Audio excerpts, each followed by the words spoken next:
So I decided to make this video just in case someone is out there searching for how to get this seat unstuck. Let me show you how to do it.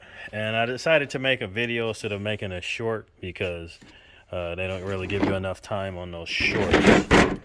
So basically, the latch is jamming up under the seat.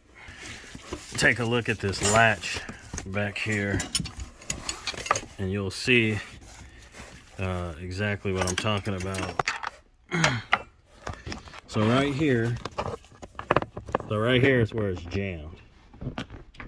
So as you can see, I'm trying to let my seat down, but it won't quite go down. Now you probably could force this really hard and it may come down. I don't advise that. I advise you to just get a little flathead screwdriver. So just get a little flathead screwdriver and get it up in there.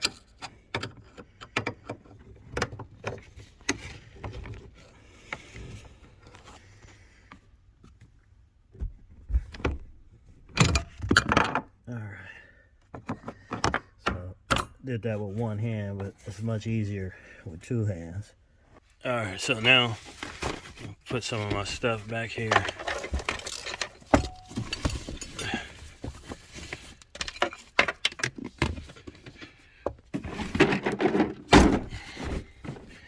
And as you can see, got my seat back down. So if you own a late model GMC or Chevrolet pickup, that's what you need to do to get your seat unstuck. Now that you see what's jamming it, you probably could take the time and go ahead and repair it or replace whatever part in there that went bad. I do believe it can happen on the other seat because they flip up independently.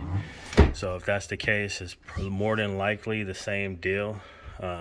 It's just going to be jammed on that latch. So anyway, hope this video helps somebody out. Thank you. Like, subscribe. See you in the next one.